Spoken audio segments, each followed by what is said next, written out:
So you found the skeleton. How would you tell people that is you personally? How would you decide? Well, interesting question. I don't know. I'd have to do some research on that.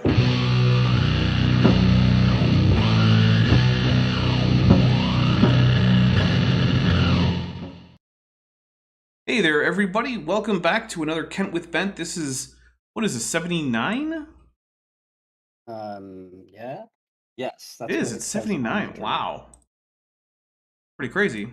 All right, so, guys, if this is your first time here, this is Kent with Bent. This is the show where where I drink as we slowly go through Kent Hovind seminars and videos and whatnot, and correct his innumerable mistakes. We do have rules for the drinking. My guest, of course, as always for Kent with Bent, it's in the name. Benthoven, no relation. Benthoven, how you doing? Doing well. How are you? Doing all right. Let's see. So the way this works is basically we have a few rules for drinking, and we're going to go over them. But before we do, I just want to say that my Patreon drive is still going. We currently are $67 away from our goal. So if you are someone who enjoys this show, and you would like to help support it, make sure it can continue on into the foreseeable future, then feel free to check out the Patreon. It starts at $1 a month. You can get a 10% discount if you go by the year. So if you want to be on there for a whole year, I mean $10, it gives you access to the server, Discord server, where I'm often there. I'm probably every few hours throughout the day. I check it. I correspond there. After this, I often end up hanging out, so if you want to see me about as drunk as I get ever, you can come after to the Discord server for the patrons, and also channel members, that counts for them too. So yeah, look, it would really help the channel stay at the current pace of 3 videos a week, almost every week, and I'll guarantee to, you'd also get early access to a whole bunch of stuff. And if you go higher than, the basic level, you get additional benefits like names and credits and additional things that you can download and whatnot. So I don't want to spend too much time on that, but it is a thing.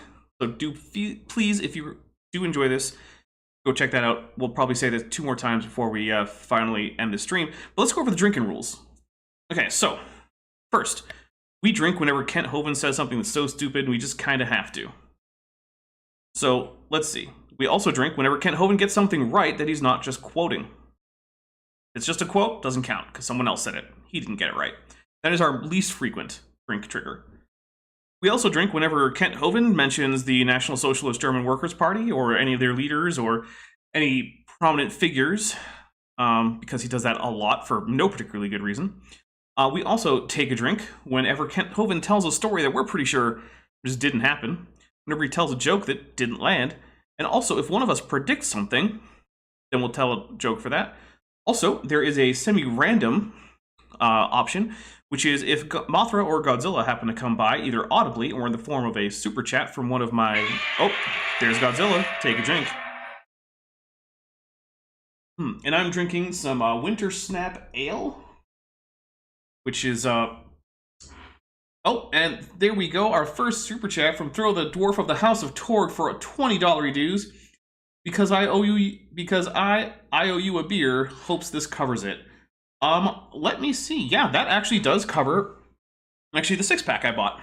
So that converts to about 15 US, and YouTube takes about $5 off of that. And this beer was I think it was technically 11, but like, okay. So thank you very much, Throw the Dwarf for the House Store. And also, if you're looking for more Dapper Dino RPG live streams, that stuff is coming. Probably about a month or so. Which also means Benthoven has to get on that theme music, because he's my music producer.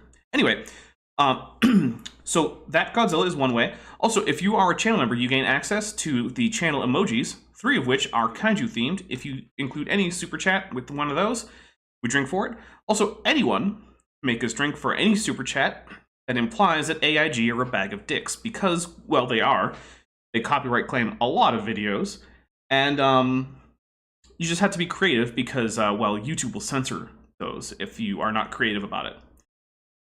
Anyway, I think that covers the rules, doesn't it? Yep, that's all of them. All right. I think you even have a list, don't you? I have a list. There was like one other thing I'd written down, like when Kent has no idea what he's talking about. I feel like that really falls into bunch of other categories partially. Yeah, Yeah. I agree. Okay, Plus, it would be constant drinking the entire show, right. and that's not healthy for anybody. I would just need a drip feed just constantly going into We're my having to mouth. switch to IVs. Yeah, I don't want a Every mainline time beer. IV. Okay. And the And teaspoon, look out for those. No. Tesla Ranger says, "Are you playing any Power Rangers RPG anytime soon? I skimmed the book and I'd like to see how it plays." Yes, actually. So I guess I'll just announce this right now. So not this Wednesday, but the Wednesday after, I am hosting a session 0 for a Power Rangers RPG campaign that I plan to stream to Top Hats Off, my off-topic channel. It's going to be called Power Rangers Jungle Beasts. If you've been paying close attention to my social media, which you probably haven't been, because why would you? I have been posting some concept art and things like that. I have a full team of 6 Rangers. Oh, there's Godzilla. I have a full team of 6 Rangers, and we have a Red Ranger, a White Ranger, who's actually the Pink Ranger, but he looks like the White Ranger, yellow, blue, black, and there will be a surprise 6th Ranger at some point. You might know some of my players. They include Smitty, who is often a channel viewer, as well as we've got TD Lane, who's around, and also Maddie from Science Side Up is our Blue Ranger. There he is. Sorry, Maddie. She is also the GM for the regular D&D game that I play on the Wednesdays that I won't be playing Power Rangers RPG. So yeah, stay tuned for that. For $5, Caleb Sherstead says, "There was nothing there now except a single commandment. It ran, all animals are equal, but some sacks are more fornicating engines than others." Thank you very much for the Animal Farm reference. I definitely got that one. Animal Farm, George Orwell. It's good stuff. It is basically a very thinly veiled history of the early Soviet Union. Yeah. Okay. So, Bent, are we ready? Are you ready? Unfortunately, we are ready. Okay. Your Uncle Kent, no relation. Here we go, With guys. no tie again? Well, yeah, no tie, but at least it's not the Hawaiian shirt. He hasn't fully transitioned to beach bum yet. Maybe one day. Okay. And just about the greatest drive every species has is that drive to be fruitful, multiply, to fulfill God's command. So even all the perverts I in can the think of a world, few even the drives that are a little stronger than that, like the desire to breathe. But what about the animals or organisms that only reproduce once and then they die? They would rather reproduce than breathe, because then after they reproduce, they stop. Okay. All right, I sit corrected. So it is a thing, right? So there's 2 main reproductive strategies that organisms go through. There's repeated reproductive events, where you want to survive any given reproductive event in order to get to the next one, hopefully. But then other organisms just go for the one time. So like brine flies, they hatch, they mate, they die. The little maggots are in the water as naiads now. They eat algae. They hatch, or sorry, well, they molt, become adults. Same thing happens with squid. Squid mate, lay their eggs, then the mother guards them, and then she dies. The male dies almost immediately after mating. But then there's things like humans and birds, where pretty much, I think all birds have multiple reproductive events, and humans, by default, do. I mean, sure, some people don't, and they only have one kid, or some people have none, but most people who reproduce do it more than once in a row. Mantises are sort of in this area. The males tend to reproduce and then don't reproduce again because they tend to be eaten, but the females tend to have more than one reproductive event. And also, Guptu3 says, "Kent, strongest drive, asexual people. Am I a joke to you?" Yes. The answer is yes. If you're asexual, you're a joke to Kent. Plus, why would you believe in evolution? Because according to Kent, the only reason that people believe in evolution is because they're horny. So here we go. Bill Clintons and the Hugh Hefners and the Playboy crowd, they're going to give glory to God on Judgment Day, because their very wicked lifestyle is proof God's God. Okay, so hold on. Hugh Hefner and Bill Clinton's promiscuity is proof of God? That's a new one on me. I'm going to take a drink because I can't imagine how that argues for God over evolution, or evolution over God. I mean, I feel like that's one of those things. Oh, wait a minute. Honestly, I the just whole missed something. Hoochins became a member at the level tetrapod. So thank you very much, everybody. Everybody send Hoochins a tetrapod emoji if you're a channel member. I don't know how I missed that. Probably because it, I think it scrolled up to, so all I saw was Caleb Sherstead. Sorry very much about that, Hoochins. I really apologize. So this, oh, sorry. Royalin Hoochins. Why is my membership thing weird? Oh, no, it's just me being an idiot. So sorry about that. I'm very bad at this, apparently. So yes, if you have the memberships, please send Royalin Hoochins a tetrapod emoji, because that is now his little icon. There it is. Thank you. All right, here we go. Oh, and I didn't take the drink. God's in charge. Judgment Day, God's going to say, look at this. Here's what I said. I gave you this command, I gave you this desire, and I gave you these rules. Okay, I guess we'll go into it a little bit. So here's the thing, right?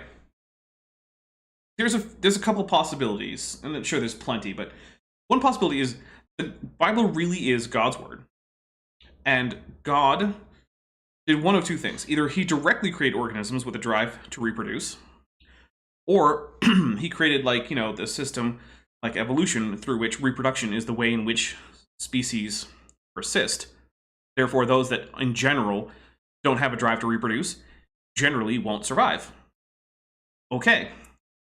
Or it's all just made up by humans who are trying to explain the natural world around them, including the drive to reproduce visible in most species. So any way you take this, organisms have a drive to reproduce. So you can't use it to differentiate between these ideas. Oh, not if you're trying to be logical. Well, yeah. You followed the command, you took care of the desire, you didn't follow the rules. You're in trouble. What it's going to be. Okay. I mean, unless, of course, according to Kent, they have ever in their lives truthfully asked Jesus to save them, in which case it doesn't matter. And Lloydie, and I'm sorry, I am not at all good enough with kanji, for 200 yuan says, Kent loves Richard's bag. Not AIG, but it's still funny, so I'm going to take a drink. All right, here we go. God formed it. Oh, or wait, was that yen? Now I have to find out. It was a unit of currency. It's yen, yeah, not yuan. I'm just bad at currencies. Which is weird because I've only ever been to a place that uses yen and not yuan, but I still mix them up. I've paid in yen. I've gone to restaurants and shops that only took yen. So, I don't know. You have too. You were there with me. I know. It was on deployment. Yes. Never heard of it. I have. I've been on 2 of them. That was more for, that was with more for you. the chat. All right, here we go. Right. Here we go. Be inhabited. But there are people like Jacques Cousteau who said, in order to stabilize world population, we must eliminate 350,000 people a day. Now, Jacques Cousteau was one of those guys who really wanted a one world government, a new world order. You know, let's save the planet. We got to kill all the people to save the planet. By the way, all the quotes are referenced at the bottom of the screen here. Ted Turner, president of CNN, said, what's the communist? Oh, apparently the kanji equals atheism. So, am I going to remember that? I'll be honest, I'll try, but there's a low chance. Because, look, I managed to get through basically learning to pronounce Korean based on the alphabet, and Arabic, and Hebrew, and the Elder Futhark, and I guess technically the Klingon alphabet. And I think that's where my alphabets and writing systems stop. Oh, wait, no. I still do know a fair bit of Egyptian hieroglyphics. But sorry, kanji got nothing. But apparently it is Mushinron in Mushinron. My Japanese is terrible. In Japanese. So that apparently is atheism. There you go. Okay, here we go. This news network, a total world population of 250 to 300 million people. A 95% decline would be ideal. Okay, Ted, you first, okay? Why? Now, I guarantee. So there's a couple things. One, if you're in favor of depopulating the world actually by physically killing people, then yes, I do say that you should probably go first to show your dedication to the cause, if you will. But on the other hand, if you're just like, hey, we should take measures that reduce the birth rate, like increasing, say, economic development in developing countries, because economic development tends to correlate with lower birth rates, or more availability of vaccines, because as people start realizing that a lower proportion of their kids are going to die, they start to have fewer kids, and actually they tend to go below population in some cases. And then we could do that. Okay, I'm fine with that. If you want to long-term reduce the human population by just saying, hey, let's make it so people don't want to have as many kids because their lives are good enough and they can provide a good enough life for their kids. They just want to invest all of their energy in one or two. I'm fine with that. That's okay by me. But yeah, I will say if your goal is like, hey, we're going to actually kill some huge portion of the population, you should volunteer first. And then we'll continue to ignore that idea now that you're gone. Because murder isn't a good solution to problems generally. If he wants only 5% of the world to survive. Anybody want to take a guess? Would he be in the 5% or in the 95%? He'd be in the 5, of course. Yeah, of course. There are some New World Order type people who really have plans, and we're just getting into crazy conspiracy theories right now. At some point, if he says the Jews or plugs the Protocols of the Elders of Zion, by the way, a Russian hoax book about Jewish conspiracies, we're taking drinks. And methods of reducing the population. They would like 500 million people as soon as possible. The Lord told the serpent in the They're doing a really crappy job, but okay. Garden of Eden. After he tricked Eve, he said, you're going to crawl on your belly and eat dust all your life. Then he said something amazing. He said, I will put enmity between thee and the woman, between thy seed and her seed. By the way, let me stop here and chase this rabbit as we walk by. See that weird Freudian slip? Yeah, Kent abuses animals. I can't say that for certain, but I'll say this. It didn't take long for that Jackson's chameleon to die that he got as a gift. Also, I'm seeing some 30 people as not having hit like. Please do hit like. Also, people are animals, so we know for sure that he abuses. Oh yeah, he's convicted of abusing at least his wife, and yeah, humans are animals. So, I'm pretty sure she's not watching. But Cindy, if you're out there, much love. I hope you're doing all right. I should probably call you this week because I don't know, it's been 3 or 4 days. Okay.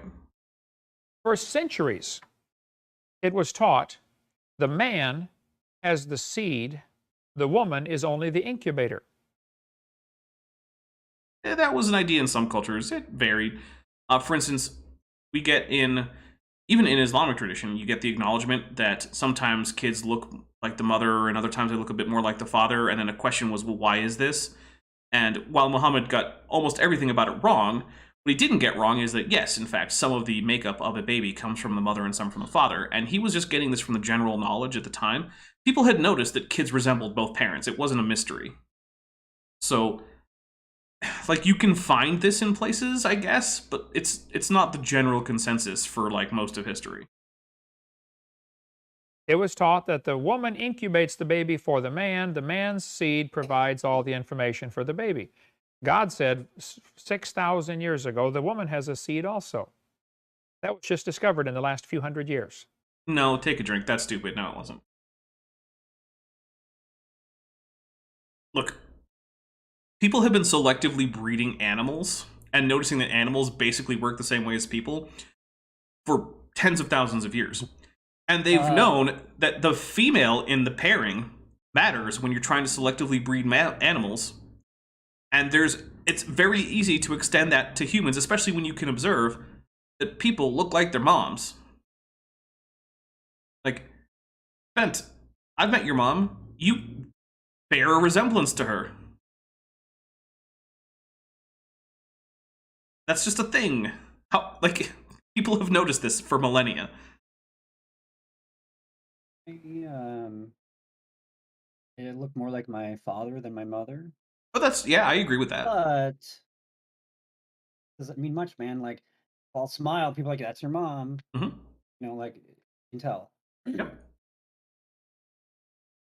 I do agree. You do look more like your dad, but you definitely don't look exactly like him. You do look like your dad mixed up with your mom, because that's literally you. That's what I am. Yep. Wow, sure enough, the woman has half the genetic information. Slightly more than half, because she's providing the mitochondrial DNA, but it's very slightly. But you know what? I'll drink because that's close enough to true. I mean, we're well under an order of magnitude worth of difference, so we'll take a drink, because normally, Kent is 4 or 5 orders of magnitude off. So good job, Kent. And you can say, like, you get half of your genetic code from each parent. Okay, that usually doesn't assume you're discussing mitochondrial DNA at all. Usually. Usually. Joe Smith says, then what was the point of mares? So this is interesting. So mares, it used to be that the mare that carries the offspring was actually an important part of the breeding, but now horses don't get pregnant with their own like foals anymore, nor do they ever really have sex. In like modern horse breeding, sperm is collected from the stallion. It's in vitro fertilized with eggs from particular mares, and then the fertilized embryos are put into surrogate mares that are worth less than the prize mares that you're harvesting the eggs from, so that they don't have to go through the risk of pregnancy, but you still get their foals. So there's a fun fact. Horses don't have sex anymore, basically. I mean, they do in like more traditional communities and whatnot, but in terms of like, thoroughbred breeding for like the Kentucky Derby and whatnot, no, they don't have sex anymore. Nor do the mares that are actually the genetic mothers get pregnant anymore. For the baby.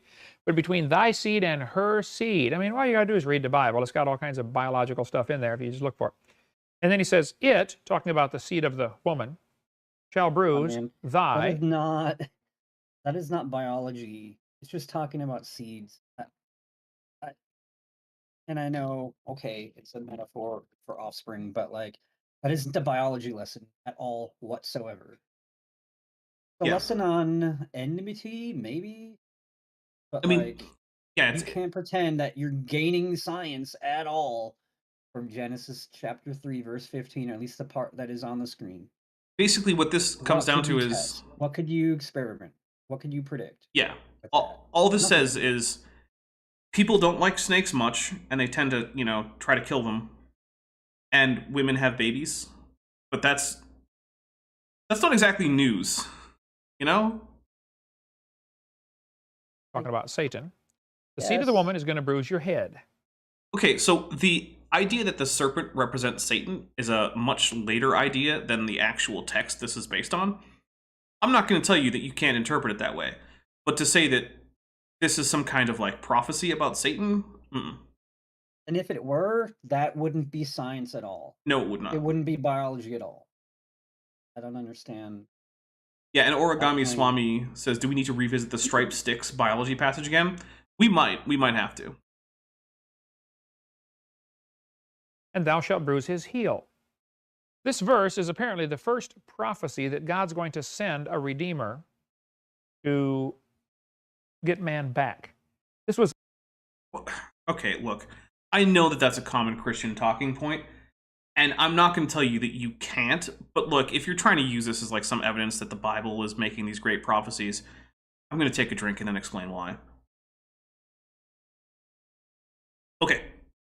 Generally speaking, the Torah is well established to be a composition of the Babylonian exile, which is long after the purported events that we also know didn't literally happen as presented in the text.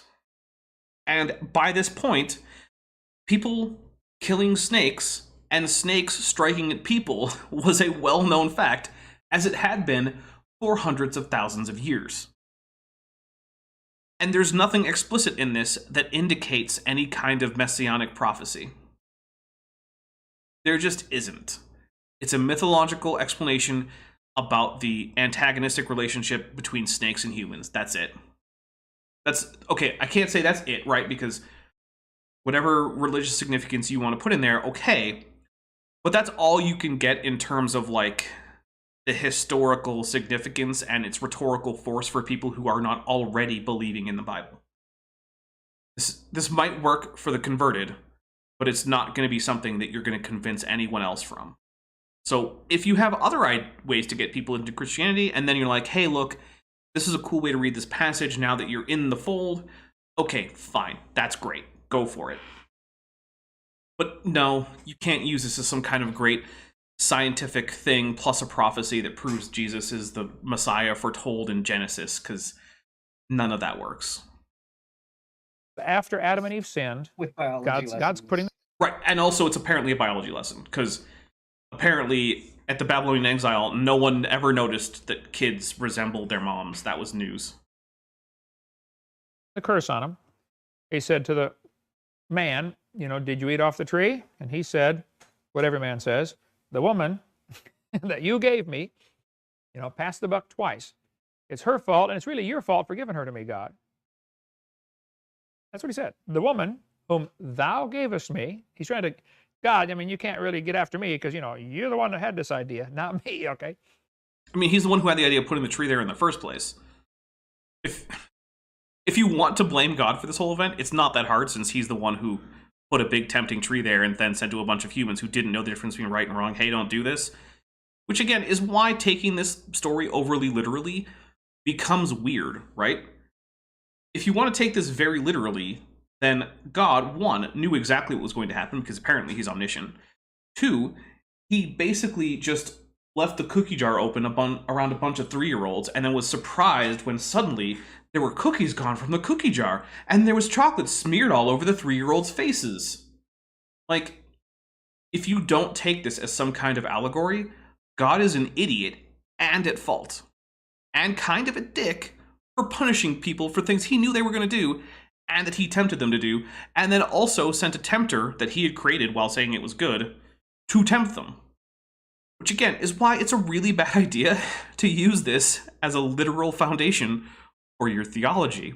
Because if you take that idea that this is literal history to the logical conclusion, it doesn't work good for your ideas about who God is. Of course, the thing is that Kent doesn't actually take that literally. He somehow manages to separate out the character and nature of God from the actual activity of the story and think that the story is historically accurate, but not that those are the characteristics of God that are actually displayed there if you take it literally. It's almost like that's one of the reasons why, historically, basically everyone, Jewish or Christian, or even just people who were sort of into one of those religions but didn't really join, tended to take the historicity of this aspect with a grain of salt. I would like to add, for those watching after the fact, just go back and listen to that again, because that was pretty amazing what Dapper just said there. He picked that thing apart very efficiently in about, what, 2 paragraphs or so? I guess it depends on where you put the paragraph break, but yeah. That's about all I can add to that. That was impressive. Lloyd Mushinuron, Ron? I don't look. Mushinuron says Japanese only use simple vowels like Spanish. Japanese is simple to pronounce. I agree, Japanese is not very hard to pronounce.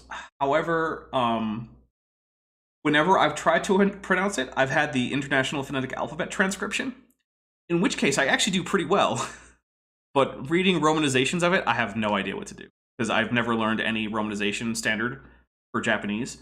I've only ever actually just looked it up in the IPA. And actually, you can find some clips of me saying a few phrases here and there in Japanese, and I don't do too badly. But again, I looked up the IPA for all of those words and just followed along. Because I'm kind of a language nerd, so like my International Phonetic Alphabet is pretty good, which I guess I didn't list. It's not really a writing system that people use for communication. It's just for like scholarly transcription.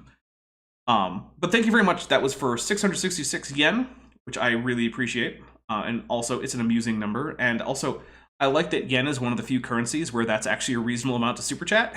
So, because everyone else is like 6.66. It's like, it's cool, but it's not as good. Okay, here we go. And then he said to the woman, did you eat off the tree? And what did she say? The serpent, of course, implying that you made, Lord, you know, you're a serpent, not mine. I didn't make that thing. Okay. Always pass the buck. He says to the serpent, which can't talk back, you're going to crawl on your belly and eat dust all your life. Wait, the serpent can't talk? I'm taking a drink. Wait, I thought the serpent was talking before, though. It absolutely was. Kent has in earlier videos reported the words attributed to the serpent in Genesis. Of course the serpent can talk back. It's a talking serpent. What is even happening? Kent, this is your favorite book. You can't even get the basics of it right. Why can't the serpent respond anymore? Did God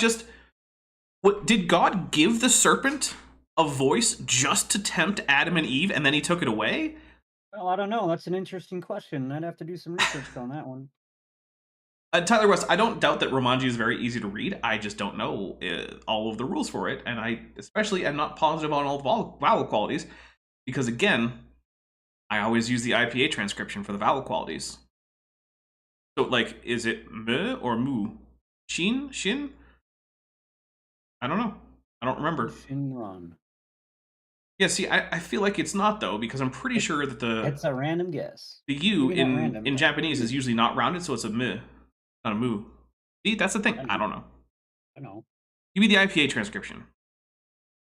Yeah, as Mike Brooks says, how come this talking serpent can't talk? I don't know. And he says to the What woman, kind of science you're going to have... book is this?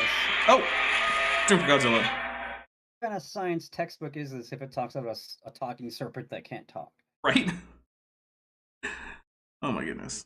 to have pain in childbearing, and part of the curse, actually. The part of the curse. Anybody remember the other half of the curse? The first half was pain in childbearing. What's the second half of the curse? To the woman. Desire to be the husband, and he shall rule over thee. Part of the curse, man's the head of the house. And this is where we get into Kent Hovind's relatively frequent rants about how women are supposed to obey him, basically whenever one of his wives leaves him. And I say whenever one of his wives leaves him because it's apparently becoming a bit of a trend. He's currently on, well, he's only ever legally been married once, but he's currently on person he's calling a wife number 4. The other 3 have already left him, one after he assaulted her and is currently convicted of having done so. Actually, it was assault and battery that he was... Let me ask. So the man's in charge of the woman because of the Bible, but that's a curse. Mhm. So wouldn't it maybe be a good idea just to stop doing that now? Why not end that curse? Really, it's... Apparently, Ben, you got it. It's Mushin Ron? I'm told I can enunciate languages I don't understand pretty well. Hey. Like Klingon. Now, I could have sworn that you shouldn't have been rounded, but what do I know? I don't speak Japanese. Good guesser. And it really is a curse in many cases. Oh, there's a joke that didn't And land. to Take the a man, drink. he said, cursed is the ground It's a curse in for married to you. thy sake. Think about that. Adam, I'm putting a curse on the ground for your own good. That's why welfare is so devastating to a country. Oh, goodness. If you don't have to work, you sit around thinking up ways to get into trouble. question. What does Uncle Kent do for a job?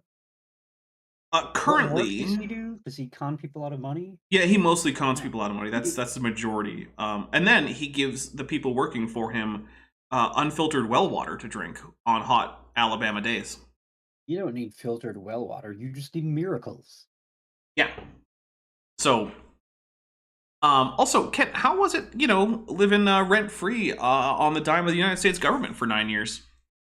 Just wondering. Because in prison? Yeah. I mean, exactly that.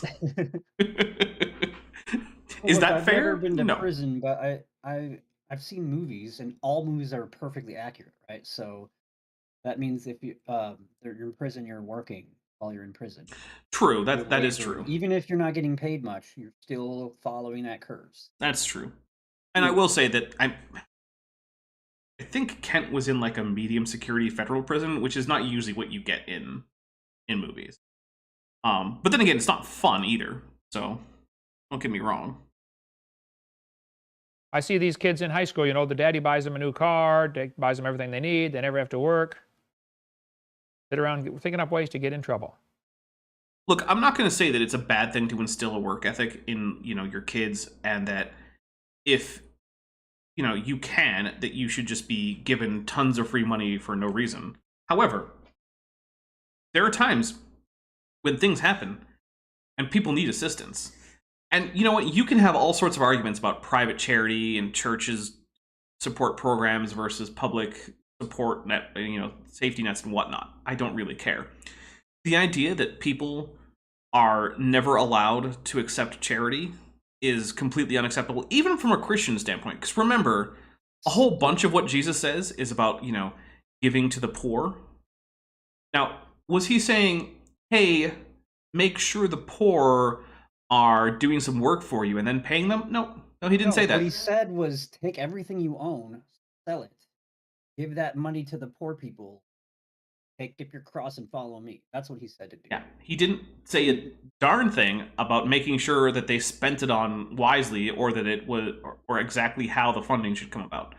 So I'm just going to go ahead and say that the default Christian position based on, say, the Bible is that, yes, it is okay for poor people to receive free money sometimes for the fact that they're poor. So, Man, if you got to go to school 6 hours or 7 hours and then come home and work 6 hours before you go to bed, you don't have time to get in trouble, okay? I really would like to get in trouble, but I'm just too tired, okay? Yeah, who cares about your mental health or, your ability to develop as a socially mature individual? Just toil away at some menial job for all of your free time. Don't bother with any of your homework and fail in school, and then you'll be poor, and then Kent will say that you don't deserve any charity. That sounds like a great plan. I'm just going to take a drink for how completely hopelessly out of touch that is, coming from the man who, I'll remind you, at this time, was making millions of dollars by going to churches and lying to people while running an unauthorized theme park for which he refused to pay a $50 building permit, which is what ended up getting him in trouble initially. So take a drink on that one. And all the buddies are calling you, hey, you want to go out and party tonight? No, man, are you kidding? I got to get up at 4 in the morning and throw papers, or whatever. Work, especially for a youngster, is one of the best things for him. Great therapy. 1 Thessalonians says, if any would not work, neither shall he eat. That's God's welfare program. Real simple. Yeah, and this is in the context of an established congregation with long-term members. In that situation, the idea is if you want someone who's going to be working for, or who is going to be feeded out of, say, the largesse of the community in the long term, then that person needs to provide something for the community. But what it doesn't negate is the idea that, hey, sometimes you just show up to the poor and say, hey, you're poor, I'm not. Here is some charitable donations. And I'm going to be honest. To be fair, all of the churches I'm familiar with that I've attended or known people who've attended have done things like canned food drives, Christmas presents for kids who are either very poor or whose parents are in prison, care packages for disaster relief or for troops who've been deployed overseas, without saying like, oh, now you have to come and like clean up our church. So I want to be fair, most of the churches I'm familiar with have done some of this charitable thing. It does not say, hey, we gave you like, some canned beans and a frozen turkey around Thanksgiving time. Now you have to come like, I don't know, clean the bathrooms or something. On the other hand, though, I also know of churches where like if a member of the church had some long-term like unemployment or something, then in exchange for support from the community for things like, giving them food from food banks or whatever, they did say, hey, why don't you come in and like you can help paint the fence and like, mop the floor in the kitchen after Sunday services or something. I don't think either of those things are unreasonable, and I don't think either of them negate the idea that welfare isn't necessarily unchristian. Oh, yes. Dark Law Dragon says, don't forget about the kid that drowned at Kent's Park. So this is not the park he was running at this point. That's the park he's running now. A kid did drown at that, and his response was, well, yeah, he drowned, but, his siblings had a great time, and they can't wait to come back. Now, moving on to some guy who's been harassing me on Twitter. That was his whole response. And by the way, I am seeing some 25 people who haven't hit like. Please do hit like. It really does help. Here we go. Don't work, you don't eat. What I did with my kids when they were growing up, only had to do it once. It was always a threat. Here's the list of things to get done. Supper's at 6 o'clock.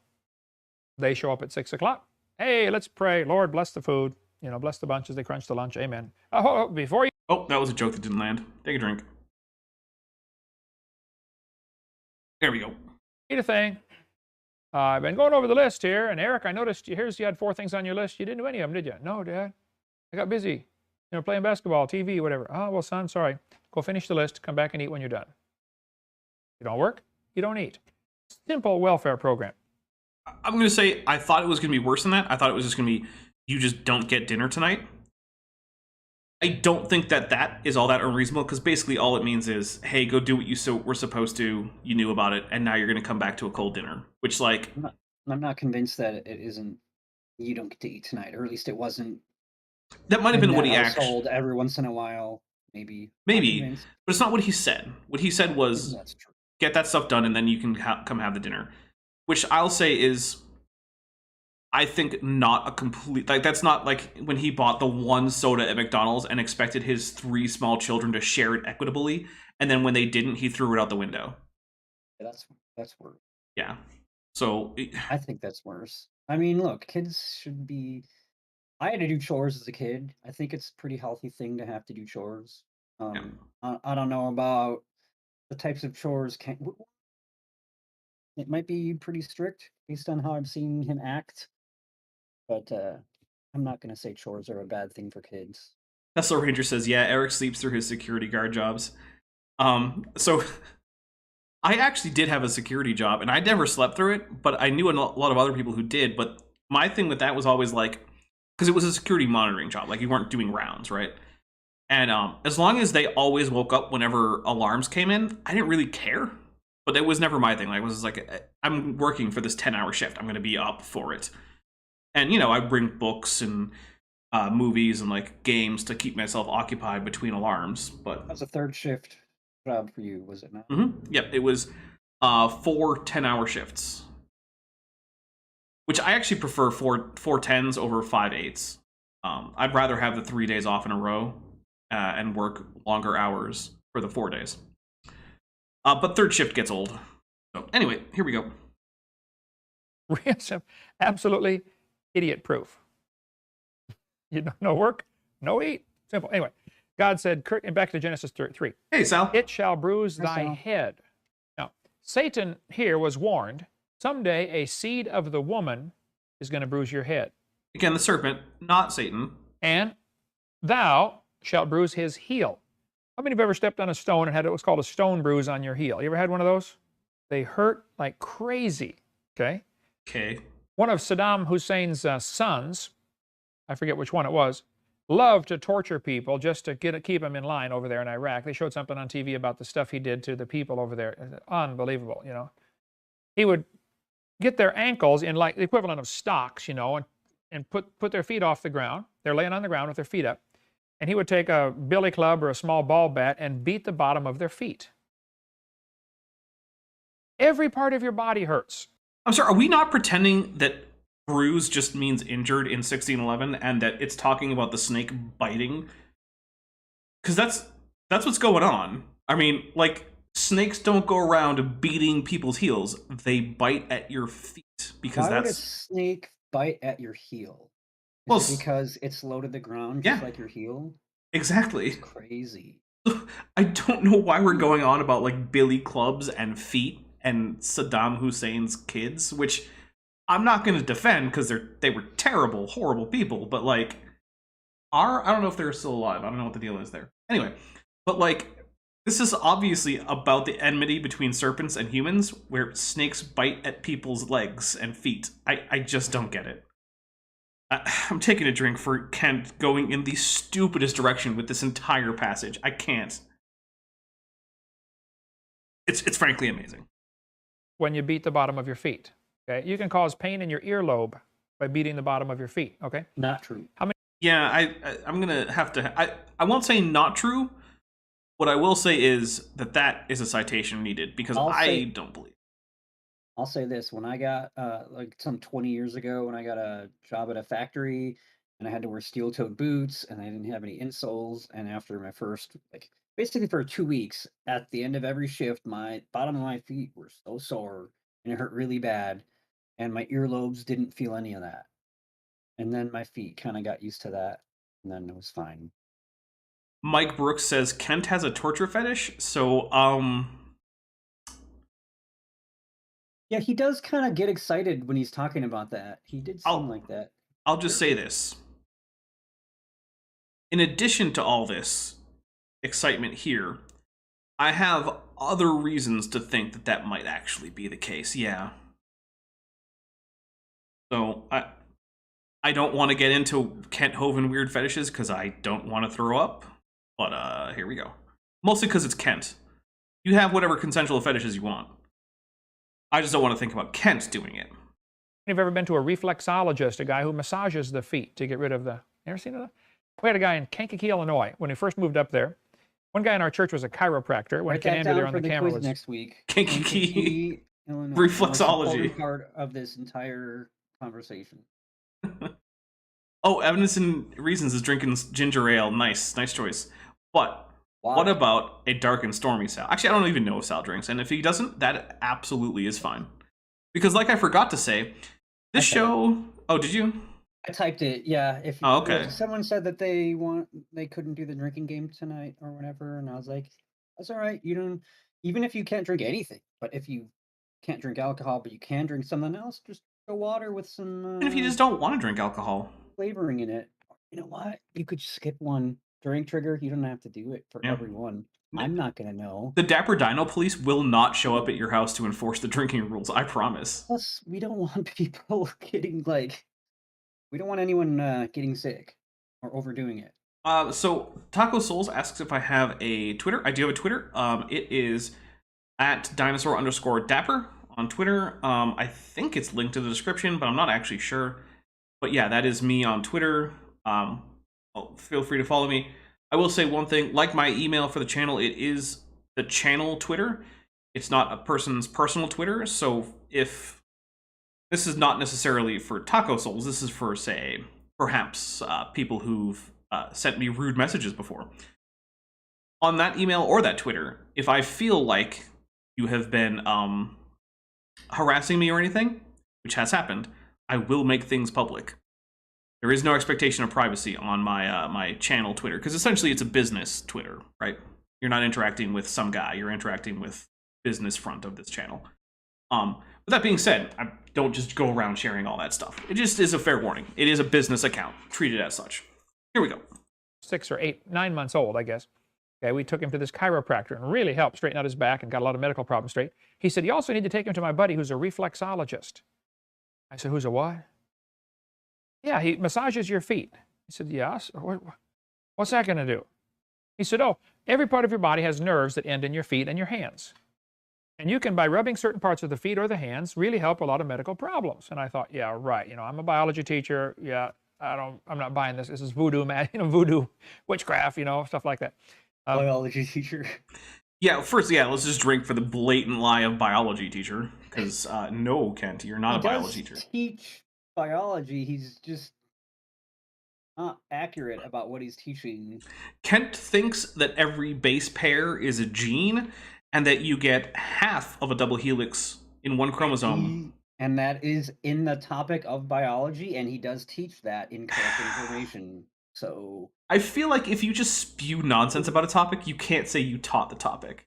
Well, I think you can, because if you're in front of a classroom teaching, I think that counts, even if it's pure nonsense. Because you are teaching a class. So Sal rarely drinks alcohol. Oh, well, Sal, since you said sometimes you put a teaspoon or so of whiskey in a scoop of ice cream, I'm going to recommend a teaspoon or so of dark rum and a little dash of lime in your ginger ale. Trust me, man. It's pretty good. But I went totally non-believer, okay? I like the idea that Kent is portraying himself as some great skeptic in this. And yeah, you should be a skeptic, because as far as I know, there's no medical literature on reflexology as a treatment for anything besides beyond massage, right? Yeah, don't get me wrong. I massage my foot and I still feel exactly the same. Well, here's the thing, right? massage is therapeutic. It does have therapeutic benefits, right? It's relaxing. It can cause some pain relief in terms of muscle pain, things like that. There's something to it. But yeah, you're not gonna like get rid of like your asthma or something because someone massaged the right part of your foot. It's just not gonna happen. Anyway. I said, I'm not going to tell this guy anything wrong with me. I had 3 whiplashes and had real serious back problem, T3, the third thoracic down. I went to the chiropractor today for it again. I've been going for 30 years. Oh, drink from Mothra.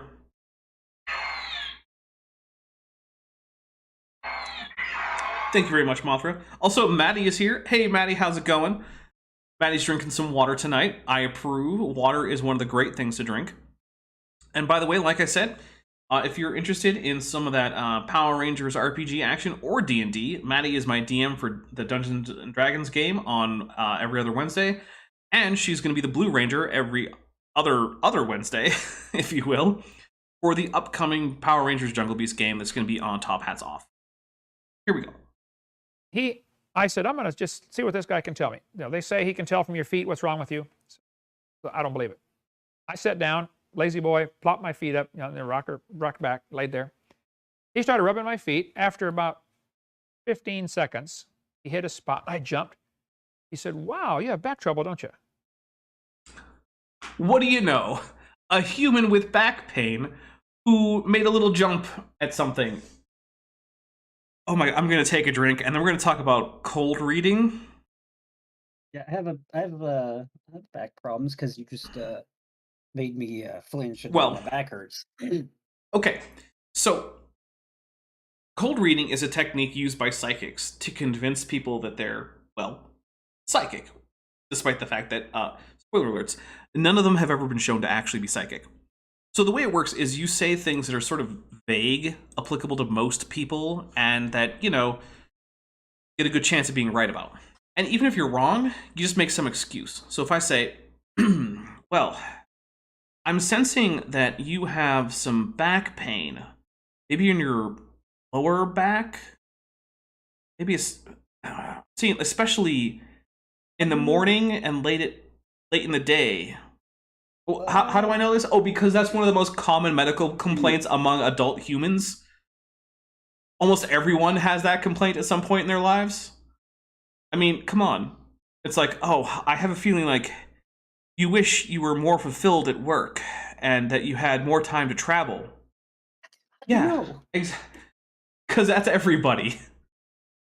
It's like, dude, someone rubbing your feet and then saying, oh, you've got back pain. I mean, yeah, he does.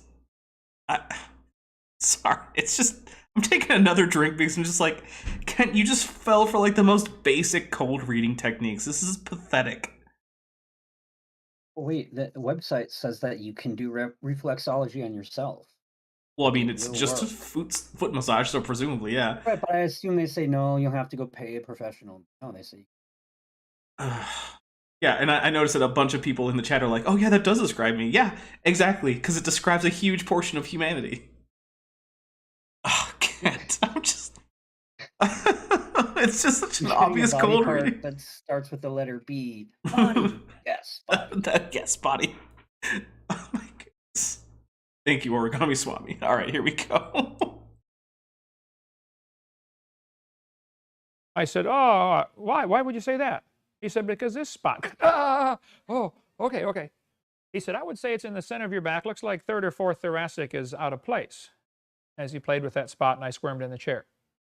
He was able to feel the bottom of my feet, squeezing, and told me. Now, this sounds a little bit like hot reading. So one of the things that you can do is hot reading, in which you gain a little bit of extra information about a subject before you actually go into the theme. So one thing you can do is watch how someone sits down. Do they just easily sit down, or do they do so gingerly? And if they do, are they holding their neck still, or are they trying to keep their back in a particular position, and things like that? At that point, you can say, all right, he's holding his shoulders really stiffly, but his neck isn't very stiff, and his lower back, it doesn't seem to have any problems. Probably thoracic. And if you're used to looking at people in back pain moving around, you get good at that kind of thing. And also, there are parts of your foot that are sensitive, and if someone jerks as a result of, you touching that part strongly, and then it triggers their back pain because obviously that moves their back, you can then just lean that into some kind of quote-unquote diagnosis. Well, I will say this. Medical professionals, like real ones, they look out for signs Oh, yeah. and they ask about symptoms. And it's similar to what hot reading. But Well, I feel like the difference is one of those is legitimate and the other one might be. Well, the thing is, just, the difference is, in terms of actual medical professionals, if you ask how you know, they can just tell you and they're not lying about it. But if they say, oh, it's because a certain part of your foot is connected to your third thoracic vertebra. Yeah, no. That's a little deceptive. Even if they believe it, it's still not true, and they're still using those techniques. The thing is, it's true. Hot and cold reading to get information from someone isn't necessarily illegitimate. Because, like you said, doctors use the same kind of techniques, but they're doing so for legitimate purposes, and without pretending that that's not what they're doing. So, here we go. Everything wrong with me, exactly to the T, 100%. No, he just said something about upper back pain, that's it. Well, mid-back pain. He didn't diagnose narcissism. I'm taking a drink because that was amazing.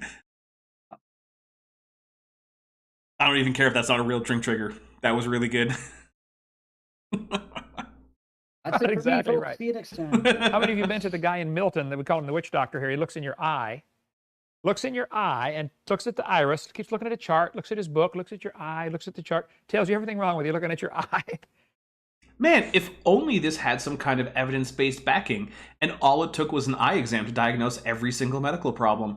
I wonder why that is the standard practice in doctors' offices. You think maybe because there's no evidence that it works? Maybe.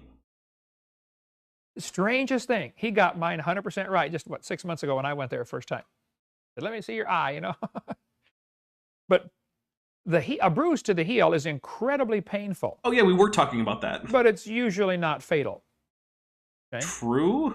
Anybody know the only person killed with a bruise to the heel? Is he going to say Achilles? He's going to say Achilles, isn't it? Achilles, right. Yeah, take a drink.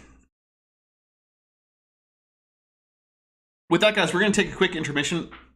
It's only a few minutes. Basically, you're going to get a little bit of a musical interlude, courtesy of music from Bent Hovind, our resident musician here on the Dapper Dino channel. He has done the intro, the outro, and this, and he's done a whole bunch of other stuff. Great musician. Even co-wrote a song once called The Intro to the Outro. There you go. And that was way before this channel was. Yeah. Coincidence? Yes. So, before we go, Lloyd Atheism says, oh, it is muh. See, Bent, I was right. Muh. Oh, and that's a... Oh. Wait. Okay, you just wrote Ron. Ron can't be right. I refuse to believe that R is a Japanese sound, Lloyd. Well, Lloyd Atheism. I refuse... That's, by the way, for 500 yen. I refuse to believe that R is a sound in Japanese. But then again, maybe I'm wrong. Because R is one of those weird letters. Mission. Achilles took an arrow in the knee. No, in the heel. To the heel. All right, well, I appreciate the Skyrim reference. We're going to take a quick break, and we'll be right back after this, not a message, because it's not a message. Thanks for watching this video, but before you go, that was a message. My mistake. Here we go.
Sorry about the citation needed. And also, I had more updates from Lloyd Atheism, who said wrong, or sorry, actually he said wrong.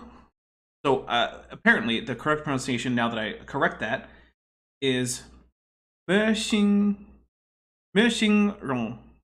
Wrong. Yeah, Meshing wrong. And then yeah. Let me double check that. Because all the little curly Q ones are all silly and weird. Yeah, I think I got that. Okay. So thank you very much for that clarification. And you know what? There was a slight correction then to the IPA about the r versus And you know what? IPA is really complicated. And one of my favorite stories about it was in Old English class, because that's a thing I did. I took Old English in college. One of our, it wasn't Old English. It was History of the English Language. It was the same professor, so I mixed them up sometimes. We had an exercise where we had to transcribe words into the IPA. And we got this reduced IPA chart that was sort of like specialized for just English and a very simplified version of English. But we were given this exercise to just transcribe some words, and one of them was tuxedo. And this guy whose work I was checking had just written tuxedo out. He was like, that's it. I was like, no, that's tuxedo. That's not tuxedo. And he was like, what? I was like, yeah, you can't just use X. That's its own letter in the IPA. He's like, but it's not on this chart. I'm like, yeah, I know. That's because this chart isn't complete. And then also, in the test, I couldn't remember which things on the IPA were and weren't on the chart. So I just transcribed them the way that I spoke, which didn't really match. But my professor was good enough at the IPA to realize that I was actually transcribing my own pronunciation with the full chart in mind. So she was kind enough to actually mark those entries as correct, even though I was using things like vowel markers and like aspiration marks and stuff that she was not actually teaching us. So I really, really appreciate that from my professor, because she didn't have to. She could have been a jerk about it. So, but then she did move me to the back of the class because my hand was always raised. So, Anyway, before we fully get into it, I just want to remind everyone we are still doing the Patreon drive. I will double check just in case anyone joined.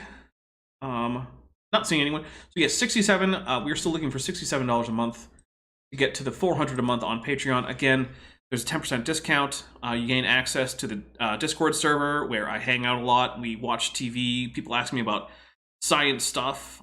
People ask me. There's political debates that I usually don't weigh in on because it's not what I'm usually here for. But hey, yeah. So please do if you can afford it. If you can't, don't. And also, I am still seeing some 8-ish people who haven't hit like. So let's get on that. Anyway, here we go. So the story goes, is somebody told him, you dip your baby in the water and he'll be invincible, So she held him by the heel, dipped him in, and is invincible, except for that one heel where she held him, Achilles heel. Who cares? Yeah, exactly. But a bruise to the heel is incredibly painful, but not fatal. Christ was bruised in the heel when Satan had him crucified on the cross. Was he? I don't remember anything explicit about heel bruises. I mean, based on the idea that he was beaten and flogged by the Romans, I mean, I wouldn't be surprised, but like... Okay, look. If anyone remembers a verse that explicitly mentions Jesus having a heel injury, let me know. Is he going for like this spike through the feet? I'm pretty sure that was either through the ankle, which isn't the heel, or through like, the metacarpals, metatarsals, which again, not the heel. So like, oh, and Mike Brooks, you thought the IPA was Indian Pale Ale? Yeah. Speaking of dismantled, because Lloyd Mushing Rong asked about it. Dismantled should be out on Erica's channel, the final part, not this week, but next week. And Taco Souls for $10 says, yeah. Which, fair enough. All right, here we go. But yeah, if you guys have anything about heels explicitly from the Bible, please put that in there and I will double check it. Because you know what? You might be surprised to know, but I don't have the Bible memorized. In fact, I forgot entirely about a verse just the other day, and I was reminded of that verse when someone sent me the actual reference. So there you go. but he rose from the dead. Very painful. Crucifixion, probably one of the worst ways to die. They pound the nail right through the wrist, right here where all the nerves are. Probably, yeah. Not only your nerves for heat, your nerves for pressure, your nerves for pleasure. You got all kinds of different nerves in your hands, you know? Different types of nerves. I don't know about exactly which various nerve bundles, but yes, there is a major nerve curve that goes through there, and yes, that would make it extremely painful. We'll just take a drink for Kent getting this aspect of crucifixion more or less right. They all run right through there. You know, they would nail them right there between the carpal bones. Because here... I'm sorry, between the what? Did you just say between the carpal bones? Because he pointed... The carpal bones. Okay, but where did he point? Because I saw between the radius and the ulna. I wasn't paying attention to where he was. All right, we're gonna have to double check because I saw him pointing between the radius and ulna, proximal to the carpal bones. But let's find out because maybe I'm wrong, right? Oh, come on. They just rip out, you know. Right here where all the nerves are. Yeah. Not only your nerves. Yeah, that was at the very distal end of the radius and ulna, not in the middle of the carpal bones. Okay, Taco Souls, I don't disagree that it was a weak yeah, but here's the thing, man. I don't want to clip the audio. Because everyone hates that. So, sorry. That's about as strong as I'm likely to get because, like, again, I don't want to clip the audio. Because, look, audio is tough to get right, and I don't always get it right, and I'm not even confident I'm getting it right this time. So, yeah, sorry, man. I'm not going to clip out the audio by giving a full-throated yeah on this microphone that is extremely sensitive. For heat, your nerves for pressure, your nerves for pleasure. You got all kinds of different nerves in your hands, you know, different types of nerves. They all run right through there. You know, they would nail them right there between the carpal bones. Yeah, we're going to take a drink for Kent not knowing where the carpal bones are versus the radius and ulna because he did it twice. He pointed the very distal end of the radius and ulna.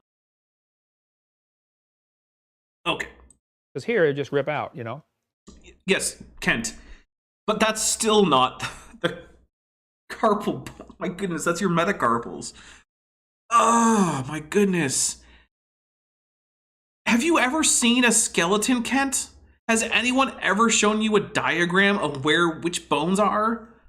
Eric Virataler 92 for 199 says thoughts on Will Smith smacking Chris Rock.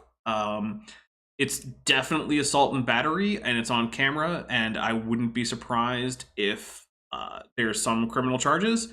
Then again, given the fact that it was apparently a very low amount of injury, essentially no lasting injury at all, and that there were probably some mitigating circumstances, even if he were convicted, which I don't think he would be, because I don't think the prosecutors are going to press it if Chris Rock doesn't want to, which apparently he doesn't. So even if he did, they did press on with charges, and he were convicted, he'd probably get a light sentence. He'd probably just get a fine. That's all I have to say. Is my totally, absolutely not legal advice take on it based on my very rudimentary understanding of the law. I do believe that it does count as assault and battery in California, where in California any attempt to use violence in an unlawful manner, which basically means not covered by any of the exemptions like self-defense or third-party defense, things like that, is battery, and any actual contact, or sorry, is assault, and any actual contact can constitute battery if it's non-consensual. But also, I don't think it was consensual, but if it was a bit, which it doesn't look like, but if it was, which people have suggested, then that would in fact be an absolute defense against assault and battery, because if the other person consents to the activity, like a boxing match, then such laws go right out the window. So there you go. That is my take on Will Smith smacking Chris Rock. Yeah. I will also say that joke was not a very harsh joke. So I don't think it was a very polite joke, but on the other hand, like, people have said, oh, them's fighting words. No, fighting words are, yeah, fighting words have to be pretty extreme, because there is an exemption to the whole assault and battery. Oh, I know fighting words. Keep my wife's name out your mouth. Actually, in California, I doubt even that would count. Well, that's closer. It's probably closer than making a joke that not funny. No, it wasn't. It was a joke I don't know referencing. Why he made that joke. It wasn't that funny of a joke. He's a funnier person than that, but yeah. I mean, who doesn't like references to 20-year-old movies? Anyway, here we go. Nail them right through there. So you get to feel everything all the time. The guy who broke his arm, remember he got stuck in the cave. He's out climbing around by himself. Was it just last year? Mountain climbing, got his hand stuck in the rock, you know. Broke his own arm off. And then had his pocket knife, which he kept sharpening on the rock, and he cut his arm off. He said when he got to the nerve, lightning went through his body, you know, as he cut that nerve. He said, ugh. We're so getting demonetized, which means I appreciate everyone who was super chatted, because my goodness. We started with the word pervert, and now we're on to, like, people cutting their own arms off. This... By the way, they made a movie out of that. Yeah. What was it called? I think it was called In a Certain Amount of Hours, 127 hours? I'll be honest, I haven't seen it. I don't know that I want to. I don't know that I want to see a dramatization of someone cutting through their own arm. 127 hours. There you go. Fair, but I will say it's a pretty good movie. I mean, a movie like that could be terrible and it could be okay, and it was pretty good. Goop23 says, apparently denying the moon landing is fighting words if you're Buzz Aldrin. Yeah, I'll allow it. If you're Buzz Aldrin and someone denies the moon landing in front of you and just calls you a liar, I'm okay with Buzz Aldrin doing that, and I would vote to acquit if I were on that jury. Also, we have some new viewers. Hey, everybody, welcome. Do please hit like, because we're currently down by about 15 or so. Here we go. Weird feeling. And cutting the nerve. Well, a bruise to the heel is incredibly painful, but seldom fatal. A bruise to the head, though, can be fatal. A serpent or a snake that bit your heel, and then now you're gonna die of like venom or something. Yeah, what about that? Weird, right? I guess the serpents, their teeth weren't very sharp, so they just leave a bruise. Okay, so but a bruise to the head can be fatal, which yes, it can, especially if it's your brain, and that's the part of your head that was bruised. So this is a promise. God says, this seed of the woman is going to bruise your head. Now Satan, of course... My goodness, we spent that whole time on that one verse. It is insane. The verse, let's not forget that there's a bunch of biology in that verse, too. Oh, yeah. Knowing that someday some seed of the woman is going to bruise his head. Even though the part he highlighted had nothing to do with that. Taco Souls for $10 says, can't demonetize you, no worries. Well, I appreciate that.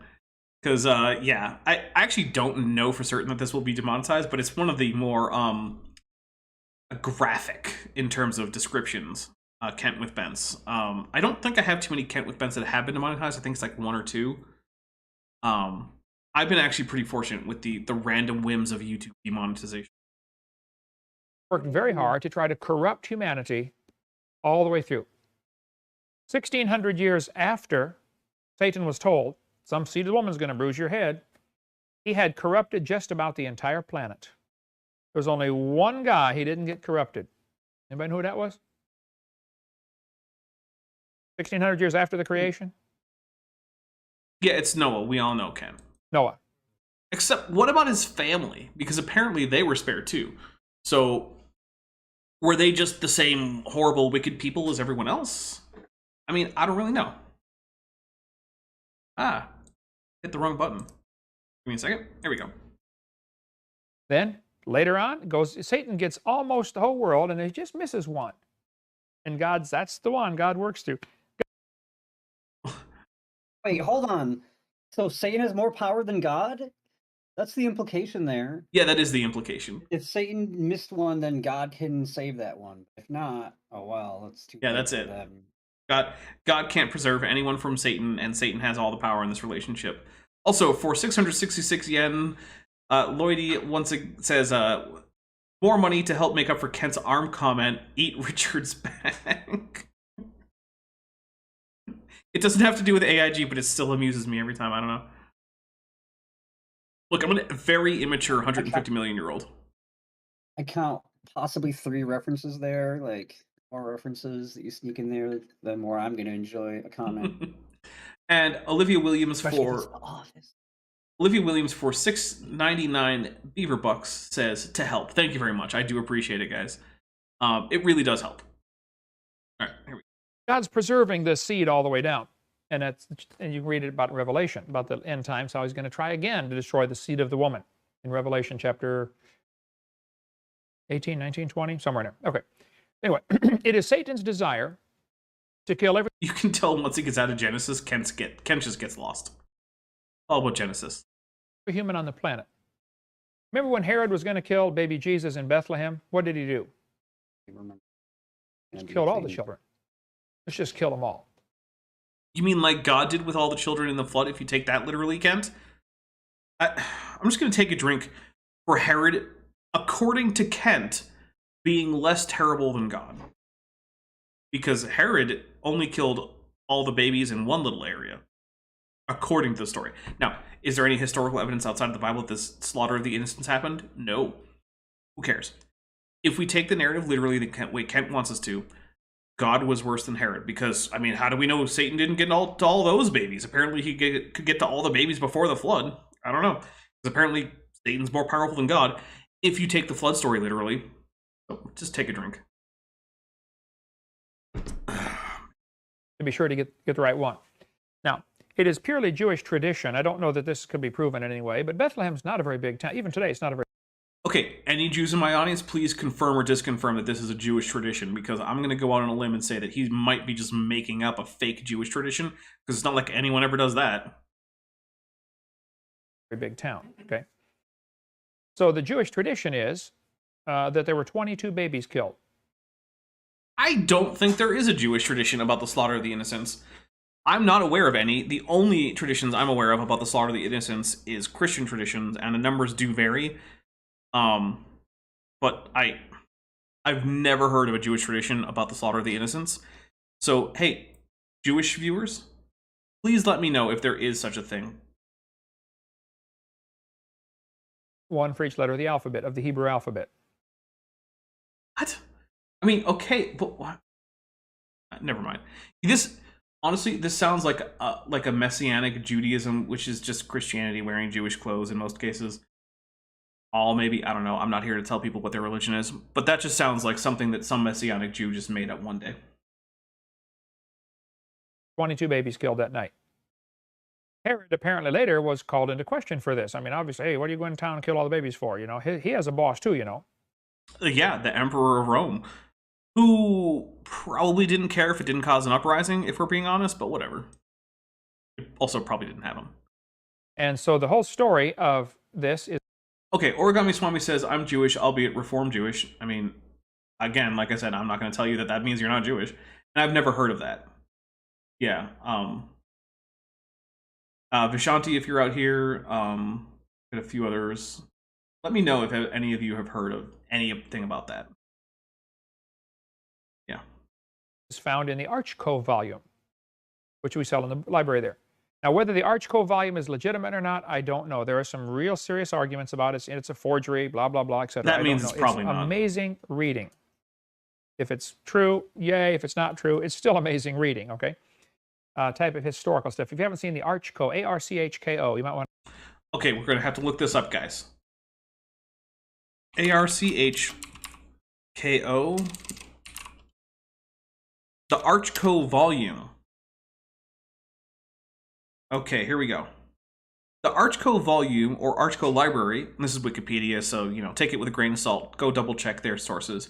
Is a 19th century volume containing what purports to be a series of reports from Jewish and pagan sources contemporary with Jesus that relate to the biblical text describing his life. The work went through a number of versions and has remained in print ever since. The texts are otherwise unknown, and the author was convicted by an ecclesiastical court of falsehood and plagiarism.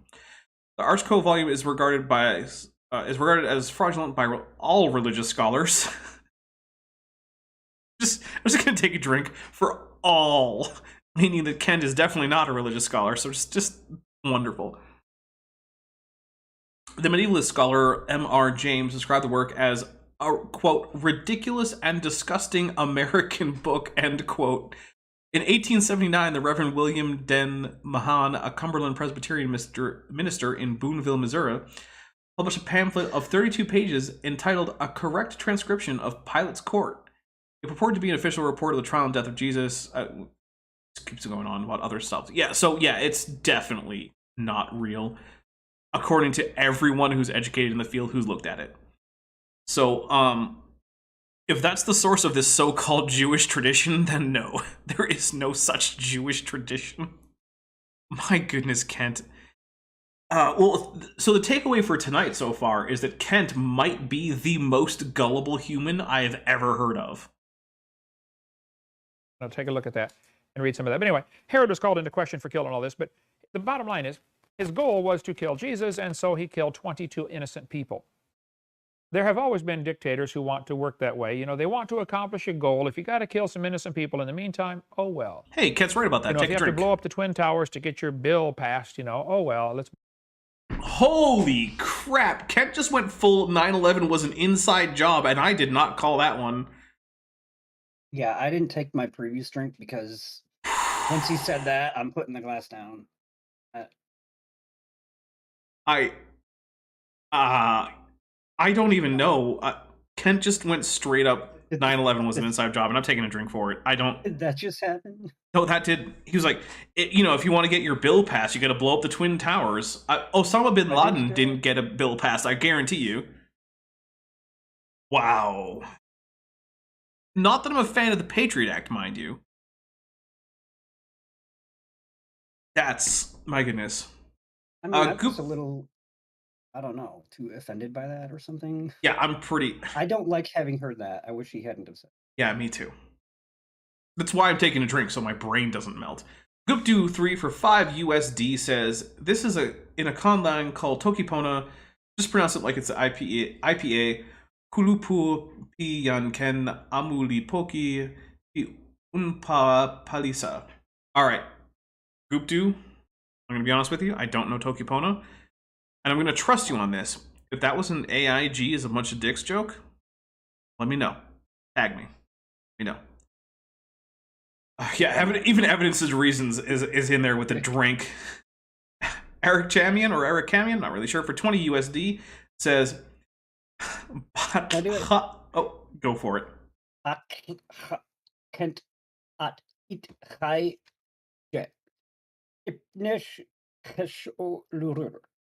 don't know if that was good or not. Yes, I'm still trying.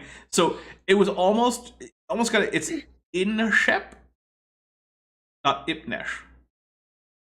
And also the S should be capitalized, but I will take a drink for that because that absolutely is an AIG and Kent are dicks joke.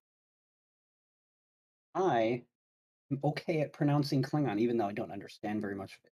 You actually are really good at it. I've heard much worse Klingon out there, including on YouTube from people purporting to have gotten pronunciation help from people who speak it.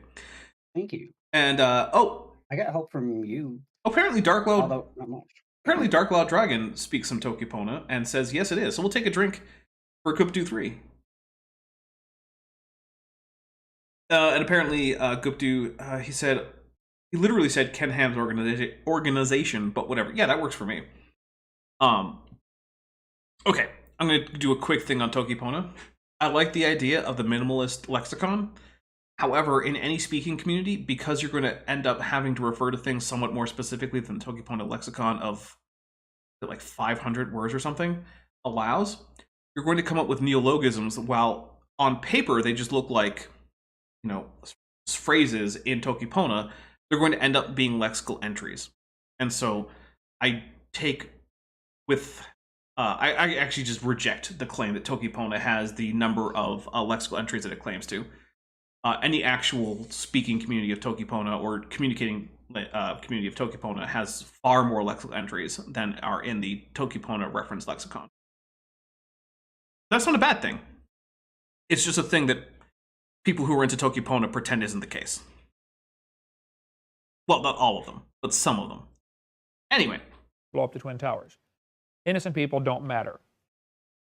Charles Wooster, who works for the Environmental Defense Fund, said people are the cause of all the problems. We have too many of them. We need to get rid of some of them. Of course, he's not in the ones that need to go. And they were talking about banning DDT, which had some problems, of course, but was very effective at what it did. That's true. It was effective. I'm just going to take a drink because you know what, Kent? I have to give you like some kind of props to make myself feel better about having this on my channel after you just went full 9/11 as an inside job, which, by the way, YouTube gods, I don't agree with. You said the phrase, though, so the bot's going to hear it. Yeah. Petition the YouTube gods for me on this one because, my goodness, guys, if you have any like livestock that you want to sacrifice to the YouTube gods, now is the time. In the old days, they used to soak lumber in creosote. Anybody remember the old timers? Remember the creosoted poles? Man, and they used to put, what's the stuff they used to put around your house to get the termites out that they banned? It worked really well for termites, and anything that works good has been taken off the market, you know? Yeah, like making, you know, say pillows out of toxic chemicals that give people cancer but are really good at retarding flames. Look, there's a lot of chemicals out there that have excellent function for their primary use, but have horrible, horrible side effects. There's a risk-reward thing. Now, look, when it comes to DDT, the results of Silent Spring, which was the book that inspired the ban on DDT, were exaggerated. But there were effects. There were like knock-on effects and whatnot. And I'm not here to say whether or not we should bring back DDT or whatever. But like the idea that this chemical works really well for its intended purpose, therefore there can be no problem. No. Things have side effects. Things have knock-on effects. There are unforeseen consequences. These have to be taken into account.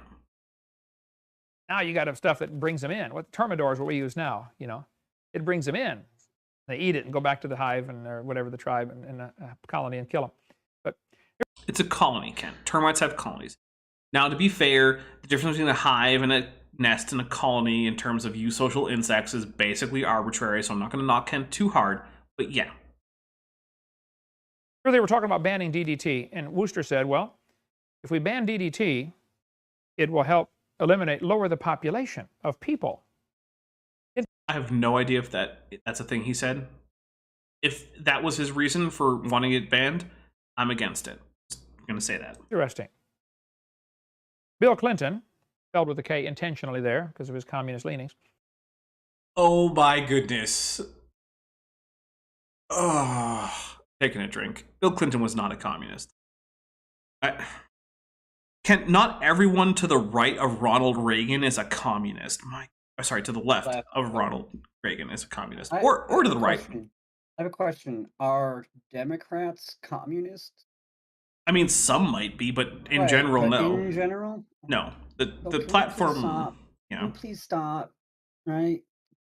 I don't care if you're a Democrat, Republican, whatever. Just don't tell lies about the party you don't like. Yeah, I'm really... like this. Exactly. I'm really tired of people saying, oh, all the Democrats are communists and all the Republicans are fascists. That's generally not true for either party. It's also, probably very few of either. Actually, the thing with... it's actually pretty hard to find actual fascists because most people don't remember what fascism is all about in terms of historical stuff, like, you know, the co-opting of, like, you know, Roman iconography and Latin history and the Roman Empire and all that. Yeah, people just kind of go with, like, it's like with communism. Anyone on the left I don't like is a communist. Anyone on the right I don't like is a fascist. Even though those things actually have definitions that matter. Who cares? Lloydie, for 666 yen, says, give this to Bent for bringing honor to the Klingon people. Kapla.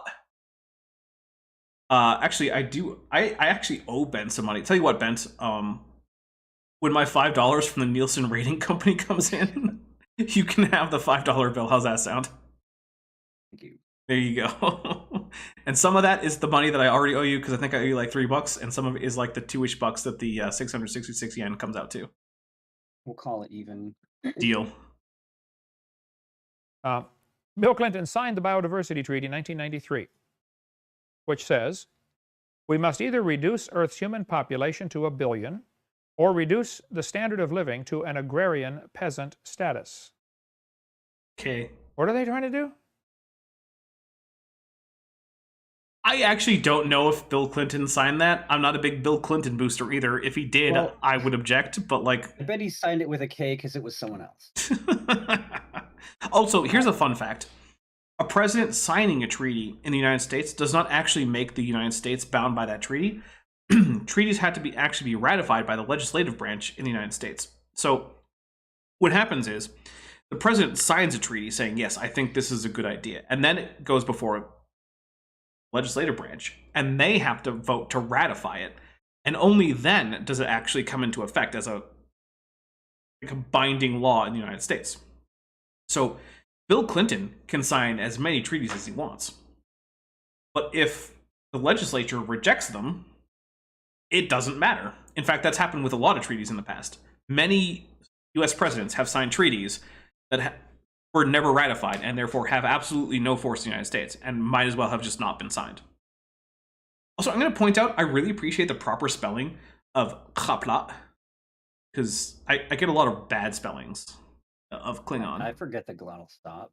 I mean, I haven't spelled it in a while, but I'm sure I would forget the glottal stop. The glottal stop is very important. It's a letter, even though it looks like an apostrophe. Science Side Up is back, and her fence may stand the night. Well, I hope so. Actually, interestingly enough, speaking of weather, I'm drinking the winter Sam Adams seasonal beer, and we had hail today. In a thunderstorm. In a thunderstorm. With clouds. Very unusual in Arizona to get, well, in the deserty, lowland areas of Arizona. You couldn't even see the sun. It was weird. Yeah. So, and this is what, like the 5th or 6th sunniest city in the entire world? All right. At least it was the last time I checked. Fair enough. Here we go. There are 6 billion people on the planet. They would like to reduce the population to 1 billion or make everybody a peasant. Or we could put everyone inside a pile in the Grand Canyon. Like Kent would want. That's a callback, everybody. Kent can go first into the Grand Canyon pile. Because a farmer, he doesn't have much impact on the ecology like a person driving a car. So, kind of. Here's one of the things. Modern industrial scale farming actually ends up doing a lot of environmental, if not damage, impact at least. So, you get a lot of animals killed by things like prop turbines and whatnot. And Science Up asks, how big was the hail? Oh, it was tiny. I mean, we're talking like, I don't even think a full centimeter. I guess 2 millimeters in diameter. I don't know. Oh, I think it was more than 2. I would have guessed might more be. like 5, maybe like It might 5 be. millimeters, half a centimeter. So tiny, but like, yeah, it was hailing here. It was weird. I think it's the second time I've experienced hail in Alabama. No, not Alabama. I live in Arizona. It's a different A state. I've had a bunch of beer. Louisiana. I did almost say Louisiana. I don't know where I live anymore. I've lived in so many damn places. Anyway, it's only the second time I've experienced hail here in Arizona. The first time was actually when a friend from Massachusetts visited in the summer. And I'm like, I'm sorry, it doesn't normally do this here. As we're walking out to my car and there's hail pouring down. Anyway, now that I know where I live, we're going to listen to Kent. And wanting actually hot water in their house, and actually building a road. The United States was divided up years ago to protect the biodiversity, to protect the animals. Yeah, how dare we worry about the health of ecosystems, which, by the way, are important for human survival too. And this map shows the proposed biodiversity impact. The red areas are for animals only. No humans allowed, period. I like how it's so blurry that we can't tell if he's lying or not. Also, I'm going to point out this didn't go into effect, so I'm just going to take a drink for Kent just going on about ridiculous nonsense that just didn't happen. The yellow areas are for buffer zones to protect the animals. You can go in the yellow area if you have a special pass. Green areas are for humans. It goes back to the animal rights, mentality. Animals have rights. I agree. Wait, he does? I'm honestly shocked that Kent Hovind is pro animal rights in any way. I don't believe him, and I'm not convinced he's going to say something right now that convinces me not to believe him. But Okay, that's I think fair. He might say something like, "Yeah, you should give your dog some water every 3 days," or something like that. Like he might. I'm not gonna predict that he will. All right, well, I never get my. here we go. Tastes really good on a hamburger, you can. But that's the plan anyway, to reduce the population close to, Did to you half say a billion. animals taste good on a hamburger? Is that what you had said? We're going to rewind because I'm not sure I followed that whole thing. He agreed. They taste really good on a hamburger. You know, you can. That's not a. What do you? Okay, first it was a joke that didn't land, but what does that even mean? Animals have rights. They taste good on a hamburger. Saying he has no idea what rights are before he said that, and now it's true. Yeah, that's. Oh my goodness, Ken. Why do you do any of this? Listen, the most important right for my hamburger is that it tastes good. I don't understand. But the thing is, like, okay, look. Where to go with that? I'm not going to sit here and pretend that I'm a vegetarian. I'm not. I eat meat. I try not to eat ridiculous amounts of it. I don't think I've had any today. No, that's not true. I have had a little bit today. But, like, I frequently make vegetarian meals. Sometimes even make vegan meals. I'm not a huge meat consumer, but I'm not going to sit here and be like, oh yeah, I don't think it's ever okay to eat an animal. But I'm not going to say animals have rights. And they have the right to taste good on my hamburger. The rights that things like, steers that are used for beef have are things to be like, raised in an ethical and non-torturous manner, to be slaughtered in a way that's relatively painless as possible given the technology of the time. Things like that, right? But Kent's like, they have the right to taste good in my tummy. Yeah, okay, Kent, thanks. Duke Ellington makes a great point. They taste good on a hamburger. Like you're going to put an animal on a hamburger. He's having a bacon burger. He's going to put some bacon on the burger. So the pig. I was like, what is he talking about? Ketchup or mustard? Like, because he said on a hamburger. Yeah. When he first said that. Well, maybe Kent sometimes just eats hamburgers that just don't have a patty. I don't know. Maybe he does. You know what? That's fine. I think Kent's the kind of person that has a burger in between a bun or maybe 2 pieces of bread, and he'll just eat it, and it'll be really dry. Because it's overcooked? Yeah. Yeah, and that's just how he likes his burgers. Just in my guess. Maybe. Oh, man. That's kind of gross. All right, here we go. But that's the plan, anyway, to reduce the population close to, to 500 million. Peter Singer, Princeton University professor, who I'd love to debate. I don't know if he's even still alive. I think Peter Singer is alive. Let's find out. I don't know if he was alive. Like, if he's not, I don't know if he was then, but, like, I think Peter Singer is alive. 75. Yeah, looks like he's alive. And, I mean, at the time that Kent made this, he would have been, like, 60s. So, yeah. Okay.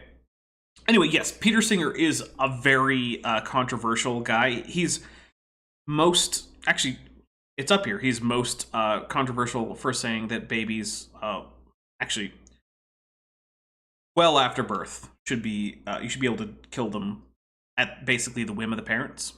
And this is an extremely controversial thing.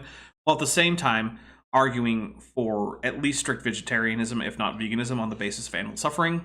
And so, yeah, there's a lot of people who are like, I don't feel like it's a good look to be like, yeah, 1-month-old babies we can kill for any reason at all, but we can't ever kill an animal for meat. But 1-month-old babies are plants. Oh. You ever thought about it like that before? Science Side Up says bacon veggie burger, but here's the thing. Sounds funny, but I would take a black bean patty with some bacon on top, because I really like black bean burger patties. So very good. Yeah, I don't know. Black beans are very good. Frijoles negros, one of my favorite beans. I think he is. He said, Christianity is our foe. If animal rights is to succeed, we must destroy this Judeo-Christian religious tradition. Okay, I don't care if he did say that. Peter Singer, by the way, is trying to pass legislation that allows abortions after the baby's born. He's advocating for it. I don't think he's in any legislature or... Sorry, go ahead. I was just going to say, I don't think saying someone who claims, if I understand Peter Singer correctly, he claims to not be a Christian, calling that person not a Christian.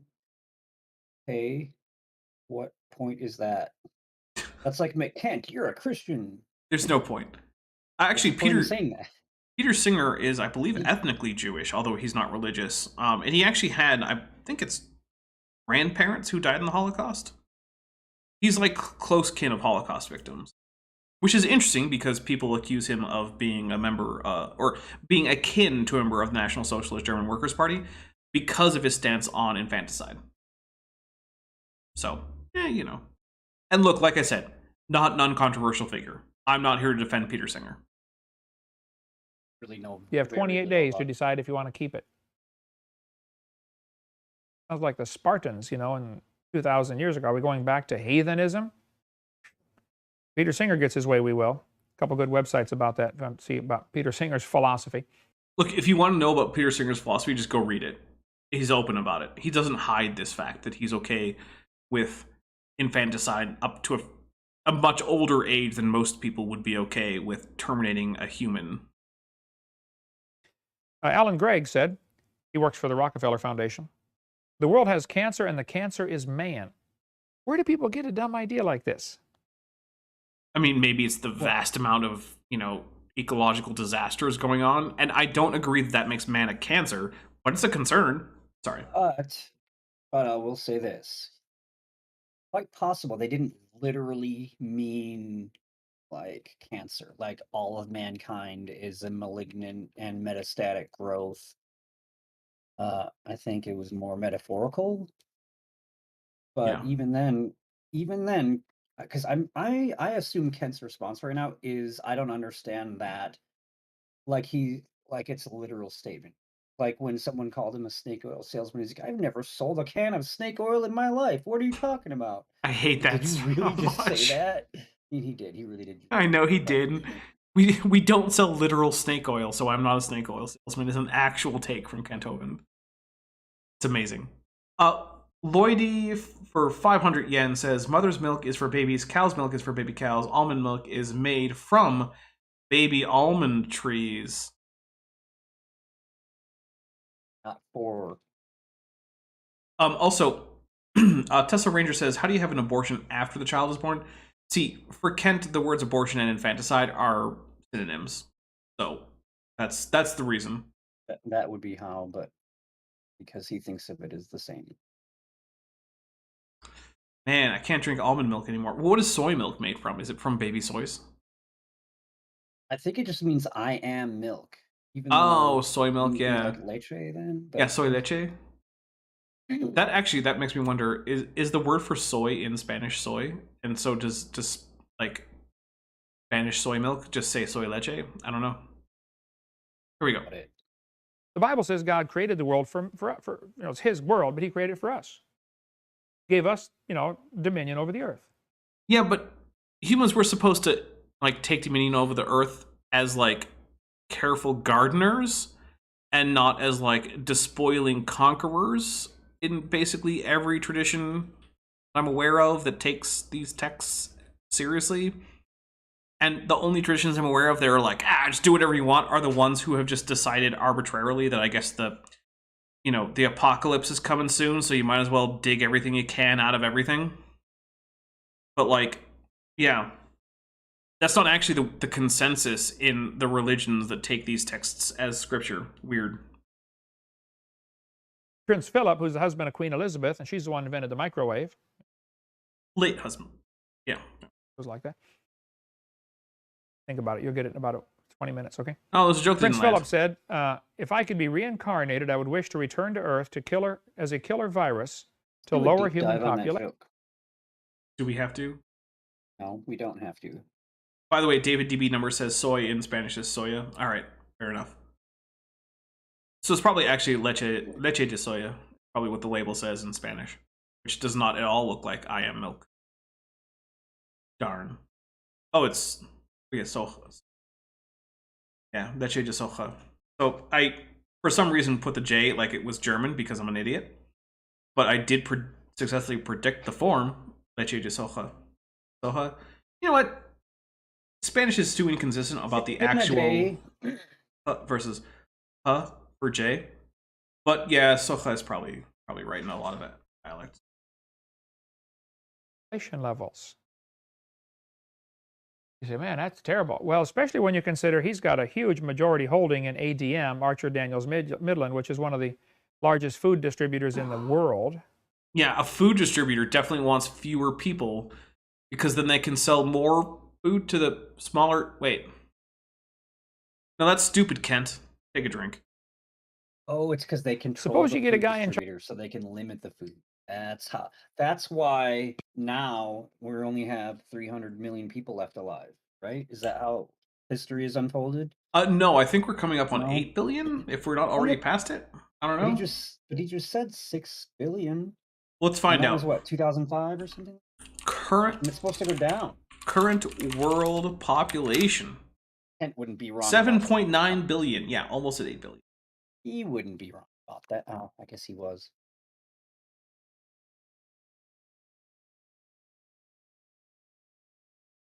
Oh, Talon Lee says, I don't think we English speakers get to be mad at Spanish over inconsistencies. No, we don't. Charge of a company like that decides, okay, Rural hiccup. we're going to quietly put everything into place, and at a given signal, everybody dump something into the food supply, and we're going to lower the population in less than a week. A food company is going to poison all their customers so they can, what, make less money, Kent? Oh, I'm just taking a big old swig for that one. That is so... I really want to curse right now. I won't stop you, but I won't encourage you. Oh my goodness.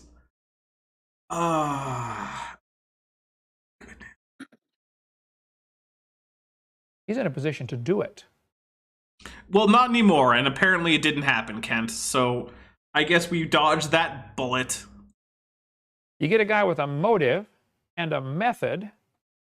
And then he does nothing. Surprise. Oh, I hit the wrong button again. Sorry. Most courts are going to look at that as, well, this is a dangerous situation here. Yes, sir. Sure. Oh, the chicken flu, killed everybody or whatever, They'll have I'm sure they got a cover story. I mean, that's obvious. Yet no one's ever going to do a toxicology report on any of these mysterious deaths that are the cause of Hovind's supposed chicken flu. Never going to happen. And the ones who do, well, they'll be silenced. Never mind the fact that basically everyone at Archer Midland would have to be in on it, and that's like tens of thousands of people probably, which is not a sustainable kind of thing. And also, I'm going to point out again, it didn't happen. This whole thing didn't happen. That ship has sailed. Did not occur. Have a cover story. Makes you stop and wonder, what's really causing this? You need to go to billsardi.com if you want to see some of these new flus everybody's worried about, Okay, fun fact about Bill Sardi. He died of COVID not that long ago, and as an anti-vaxxer, good riddance. He also sold MLM vitamins via Kent Hovind, and by MLM I mean multi-level marketing, aka technically not a legal pyramid scheme, but the same thing, in all but name. Bill Sardi was a piece of scum, and I'm glad he's dead. And no, I'm not sorry about it. And yeah, his death was his own fault, because again, anti-vaxxer who died of COVID. To be fair, my evidence he died of COVID is that Kent said that he got really sick, was put on a ventilator, and then later on he died in the hospital, and they're calling it a COVID death. I think he was being honest about all of that. All the fowl, the birds dying off, killing them off. Go to billsardi.com and read his Never go to billsardi.com. website about that. I mean, go for it, but fact check him. Some of these viruses are deliberately being injected to lower the population. Injected in what, Kent? What shot is it that people are getting that's leading to higher rates of viral infections? Name one. I'm taking a drink, and we're going to actually start wrapping it up, because medical woo gets to me, and it's too late the night for me to go through a whole lot of it, especially after I'm on my fourth cold snap winter ale. So, big old drink for that. Okay, so first I want to say thank you very much, everyone who showed up. I really appreciate it. You guys always make this fun, and ultimately you're the reason I do this, is chat. We did stuff like this, me and Bent, before we started streaming it. But I mean, we weren't streaming it, and if there were not an audience, we didn't pause ever. Oh yeah, no, we just went through. We complained without pausing. Yeah. So it takes so much longer now. But true, but look, you guys are worth it, chat. Yeah, you guys are the reason that we do this. Let's see. Let's take a look ahead. Ben, do you have anything you want to plug? Today, no. Okay, so Thursday I'm going to be premiering a mirror of a video I did with Jackson Wheat talking to Paleologos, who is a young Earth creationist. We talked about a lot of stuff.